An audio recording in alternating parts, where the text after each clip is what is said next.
Hi NEET aspirants, welcome to Vari Medical Academy. Vari Medical Academy சார்பாக அனைத்து விதமான topic சார்ந்த ஒவ்வொரு வீடியோவும் இனி வரும் நாட்களில் உங்களுக்கு வரும். உங்களுக்கு இதை சார்ந்த சந்தேகங்கள் கேள்விகள் எதுவாக இருந்தாலும் கமெண்ட்ஸில் பாஸ் பண்ணுங்கள். எங்கள் எக்ஸ்பர்ட் ஃபேக்கல்ட்டி மெம்பர்ஸ் போடுற வீடியோஸ் பிடிச்சிருந்ததுன்னா ஷேர் பண்ணிக்கோங்க. அந்த வீடியோ ரெகுலராக உங்களுக்கு வரணும்னா சேனலை சப்ஸ்கிரைப் பண்ணிக்கோங்க. Thank you, wish you all the best. So இன்றைக்கி என்ன கான்செப்ட் பார்க்க போகிறோன்னா கோல்ராஷ் விதி. ஸோ கோல்ராஷ் விதிங்கிறது என்ன? அளவிலா நீர்த்தலின் பொழுது ஒரு வலிமை குறை மின்பகுளியினோட மோலார் அல்லது சமான கடத்துத்திறனுங்கிறது வந்து எதுக்கு சமமாக இருக்கும்னா அந்த மின்பகுளியில் இருக்கக்கூடிய அயனிகளின் மோலார் அல்லது சமான கடத்துத்திறன்களின் கூடுதலுக்கு சமமாக இருக்கும். சரியா?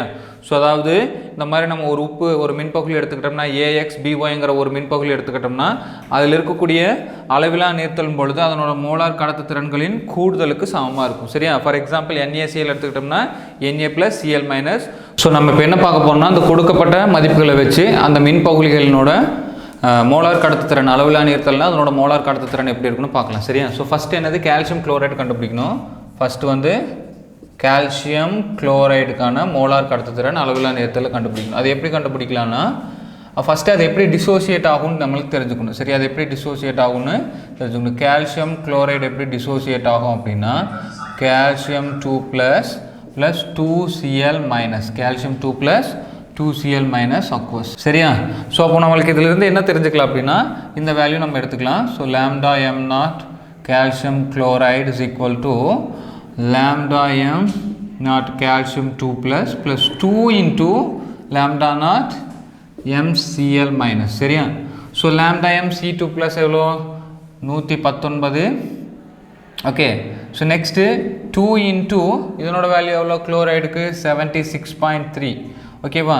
ஸோ இப்போ 119 + 6 2 14 152.6. ஸோ இதை ஆட் பண்ணோம்னா எவ்வளோ வரும்? 6 1. ஓகே.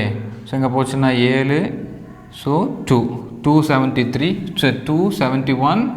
ஸோ இதுதான் என்னது கால்சியம் குளோரைடில் அளவிலா நீர்த்தலின் பொழுது அதனோட மோலார் கண்டக்டிவிட்டி இதுக்கு சமமாக இருக்கும். சரியா? ஸோ அப்போது ஒவ்வொரு அயனிகளோட மோலார் கடத்துத்திறன்கள் நம்மளுக்கு தெரிஞ்சதுன்னா அதை நம்ம கூட்டும்போது நம்மளுக்கு என்னவாக இருக்கும்? அந்த ஒட்டுமொத்த மின்பகுளியினோட மோலார் கடத்துத்திறன் கண்டுபிடிக்க முடியும். இதுதான் கோல்ராஷ்லாம். ஸோ நெக்ஸ்ட் இதை வச்சு நம்ம என்ன எதுக்கு கண்டுபிடிக்கலாம் அப்படின்னா மெக்னீஷியம் சல்ஃபேட்டு கண்டுபிடிக்கலாம். மெக்னீஷியம் சல்ஃபேட் எப்படி நம்ம எடுத்துக்கலாம்?